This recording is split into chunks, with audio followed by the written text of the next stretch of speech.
¿Cómo están? Bienvenidos a esta nueva sección en donde haremos muchísimas críticas musicales y también revisando noticias como la que está volviendo loco al mundo sobre Michael Jackson y esas noticias de Jeffrey Epstein. Mira, no tenemos la verdad absoluta, pero aquí, en este espacio, en este canal, les diré por dónde va la culebra. Vamos a la molienda. A lo largo de los años, Michael Jackson ha sido víctima de la buena prensa y de la mala prensa. Michael Jackson ha sido polémica desde el mediados de los 60, cuando empezó en el grupo de sus hermanos llamado Jackson 5. A lo largo de los años, Michael Jackson ha llevado muy marcado el precio de la fama. Mucho tiempo después, la prensa se dedicó a resaltar varios detalles de la infancia de Michael Jackson, de los maltratos, de los abusos laborales, como Luisito Rey con Luis Miguel, pero aquí con el papá de Michael Jackson. Pero eso no solamente era con Michael, sino con todos los hermanos. Pero aquí vamos con todo esto, vamos al problema de raíz. ¿Por qué dices, oye Javibi, por qué empezaste diciendo Michael Jackson y Jeffrey Epstein? Porque es padre ver desde cómo inició Michael Jackson hasta hoy en día lo que se está hablando de él. El abuso, la falta de reconocimiento del padre hacia Michael Jackson fueron muy marcados y restregados en la vida, en lo largo de la vida de Michael Jackson. Había demasiados diablos, demasiados miedos en Michael Jackson, que luchó con esos problemas incluso de salud y de estética durante toda su vida. Ese tipo de detalles de lo que sufría, los puntos débiles de Michael Jackson, la prensa se dio a la tarea de empezar a restregar al tiempo ese tipo de cosas de la vida de Michael Jackson, pero de una forma bastante amarillista. Michael Jackson ha sido un personaje que llamó muchísimo la atención, no solamente a la prensa, no solamente en la industria, sino tocó varias fibras sentimentales para toda la humanidad y sus seguidores.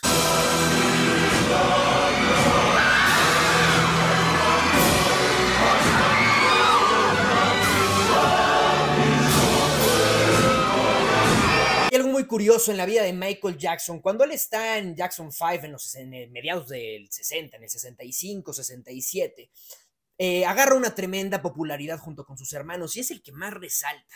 ¿Por qué resalta? Porque desde muy niño tuvo una luz que solamente él brillaba y eso no le gustaba a sus hermanos y tampoco a su papá. Es por eso que empieza a luchar con ese tipo de reconocimientos, ese tipo de diablos que vino arrastrando durante toda su vida Michael Jackson. Y aquí viene lo interesante. Llegan los 70s y en los 70s Michael Jackson se empieza ahora sí que a pulir. Ese diamante en bruto que hoy en día conocemos, se empezaba a pulir en los 70s. Cuando Michael Jackson se da cuenta que es una verdadera pistola, empieza a ver que sus hermanos lo empiezan a desplazar y su padre también. Él es el momento que llega en 1972 y Michael Jackson lanza su primer álbum en solitario.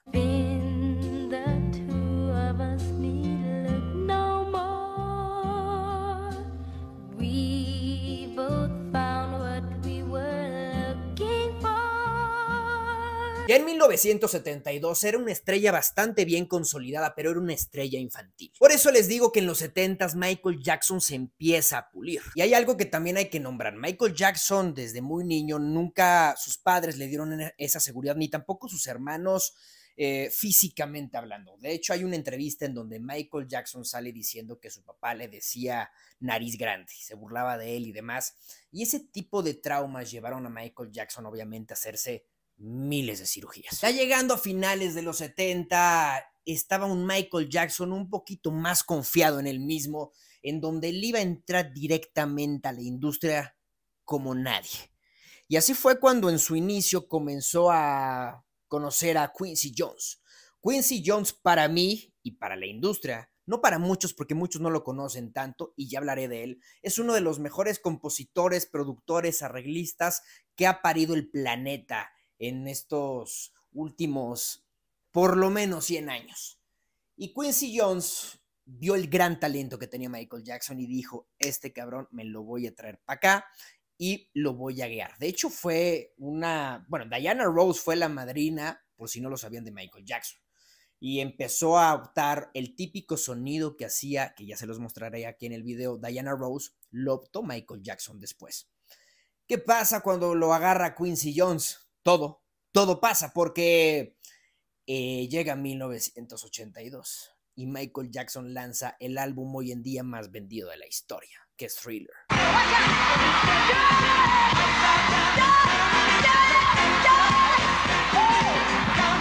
Y no solamente en el 82 lanzó Thriller, se llevó más de 8 premios Grammy y de ahí se empezó a consolidar, no el rey del pop, porque eso viene después, pero se empezó a consolidar como una de las más grandes promesas musicales en la historia. 5 años más tarde, igual con Quincy Jones, lanza Bad.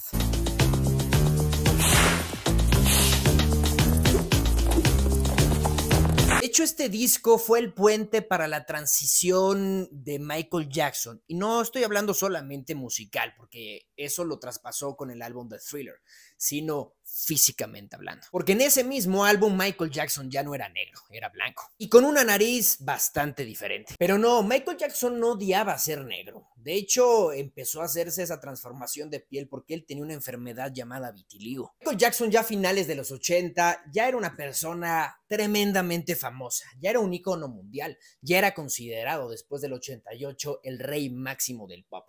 Y aquí viene lo bueno porque obviamente tanto exceso de fama, tanto dinero, salía en todos lados. Salía en Pepsi, salía en los mejores comerciales del planeta. Todos querían tener la imagen de Michael Jackson tatuada, puesta. Era y sigue siendo un fenómeno, algo totalmente icónico que no ha pasado no sé cuántos años. Es demasiado, demasiado fuerte Michael Jackson, no solamente en ventas, sino lo que realmente dejó como legado. Es un güey impresionante. Pero bueno, a raíz de esa gran fama y de demasiado dinero, llegó el caos. Y en el 92 se le acusó de varios problemas de un menor.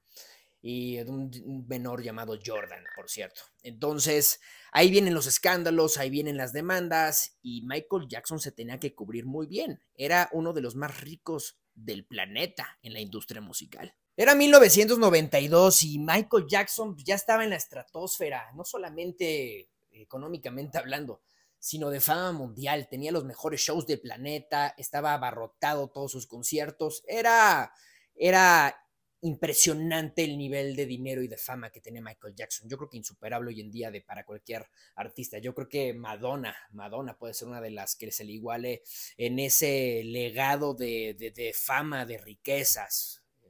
Ya los leí haters, pero puede que vaya por ahí, que esté viviente obviamente, ¿eh? Pero bueno, cuando se le acusa una primera demanda en el 92, Michael Jackson estaba en la estratosfera, como les comento. Y estando en la estratosfera, pues hay dinero de por medio. Y hay muchísimas padres de familia que utilizan a sus hijos para otras cosas, ¿no? Entonces, ahí fue el caso de un niño llamado Jordan y sus padres, que lo demandaron porque dicen que Michael, de él, ¿no? Ya saben por qué no puedo decir ese tipo de palabras aquí. Entonces, cuando llegó a su primer juicio en el 92, llamó la atención de todos los medios, obviamente. ¿Y qué pasó realmente ahí? Muchísima gente protegía a Michael Jackson y mucha no. ¿Por qué la gente que no lo defendía estaba en esa posición? Porque recuerden que en ese momento Macaulay Culkin era muy amigo de Michael Jackson. Michael Jackson tenía 32 y Macaulay tenía 10 años por ahí. Y pues bueno, el éxito y la fama mundial también de Macaulay Culkin con Mi Pobre Angelito pues fue también estratosférica. Y empezó a llamar la atención de la gente y a incomodarse de la gente. De hecho, ahí es donde la fama de Michael Jackson empezó a bajar un poquito. No tanto su fama, sino cómo la gente quería a Michael Jackson. Bueno, cuando era la demanda que le hicieron los papás a Michael Jackson, aquí viene lo que más llama la atención. Lo demandan en el 92 y en el 94 es cuando termina todo este relajo porque la familia de este niño empieza a negociar con Michael Jackson. Y tan es así que Michael Jackson les da una cantidad estratosférica en esos tiempos de $32 millones. Entonces ahí es cuando la gente empezó pues todavía a sospechar más. Y en esos años pues la gente todavía era bastante, no teníamos tantos medios como hoy en día, pero empezó a decir por qué dio $32 millones. Y bueno, aquí se van a preguntar también todos nosotros, pues sí, claro, ¿por qué pagó $32 millones y el que nada debe nada teme? Bueno, Ya sabemos que en Estados Unidos es muy difícil. Una, por todo te demandan. Dos, los abogados son carísimos. Y tres, puede ser una parte en la que aquí hay que desconfiar de los dos, porque los papás se aceptaron el dinero, ¿no? Y realmente, si eso pasó, ¿por qué realmente no desecharon el dinero y querían ver a Michael Jackson en la casa? Cosas que nunca lo sabremos, porque tampoco hubieron pruebas de que eso hubiera pasado. Nunca hubieron pruebas de Michael Jackson hiciera eso. Pero fueron pasando los años y esos temas legales fueron creciendo rápidamente. Cerrando el caso pasado, ¿qué carajos pasó con el chavito Jordan y qué pasó con el papá? Bueno, años después el papá se desvivió y el chavito Jordan, en medio de toda la prensa, dijo a todo el mundo en vivo que su papá lo obligó a mentir porque Michael Jackson tenía bastante dinero y pues bueno, le dio $32 millones. ¿Cómo lo ven? Y así se le pasó Michael Jackson 16 años seguidos y es una tristeza porque año con año, bueno, la gente vio que Michael Jackson daba dinero y muchísimos millones de dólares y año con año llegaban nuevos casos. Qué raro, ¿no? Y sabían que Michael Jackson pues los pagaba. De hecho, autoridades en ese momento fueron a inspeccionar el rancho de Neverland. ¿Se acuerdan de su rancho de Neverland? Y el propio Macaulay Culkin defendía tanto en los medios a Michael Jackson que les decía, es que él es un niño igual que nosotros. Y supuestamente cuando hicieron toda esta redada en la casa de Michael Jackson, se encontraron fotografías de todo tipo y demás. Pero nunca le pudieron comprobar absolutamente nada. En ningún juicio, ningún papá, ni ningún niño, cabrón. Yo creo que todos esos temas, junto con el rancho de Neverland, porque adentro tenía, literal, era un zoológico, era una feria, era como ese niño que realmente nunca pudo tener, porque nunca lo vivió. Michael Jackson, recordemos que a partir de los 5 años empezó a cantar. Entonces, no vivió su infancia y creo que esa parte también hay que entenderla, ¿no? No estamos justificando absolutamente nada, pero también pruebas no hay de que él se haya sobrepasado con alguien. Pero te das cuenta de que cuando Michael Jackson ve su vida, era fan de Peter Pan, era fan de muchísimos videojuegos de Superman y demás, pues claro, o sea, te das cuenta de toda la vida que tuvo Michael Jackson, pues de alguna parte lo tiene que reflejar. Y así fue como fue la vida caótica de Michael Jackson. Empezar a juicios, empezar a desmeritarlo, pero ahí viene lo más sabroso del video.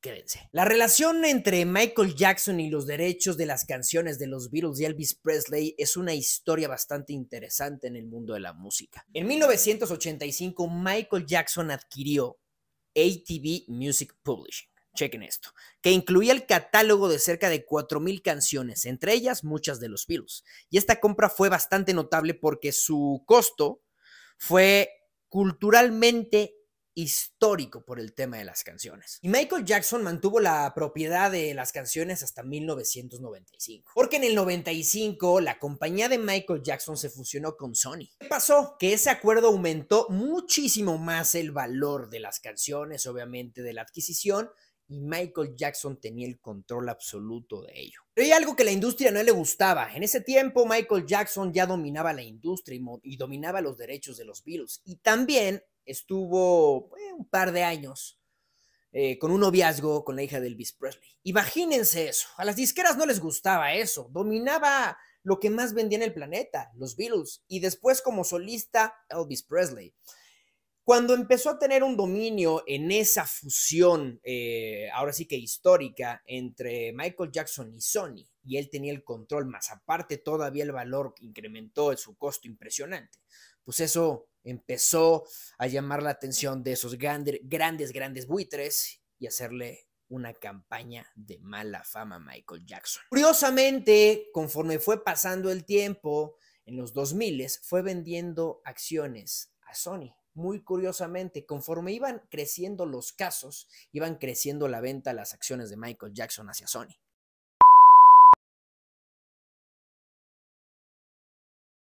Let me just say this. The tradition of great performers and I really want you to hear what I have to say. The tradition of great performers from Sammy Davis Jr. to James Brown to Jackie Wilson, to Fred Astaire, Gene Kelly. The story is usually the same, though. You know, these guys work really hard at their craft, but the story ends the same. They usually are broken, torn, and usually just sad, and the story is very sad in the end, because the companies take advantage of them. They really do. And Sony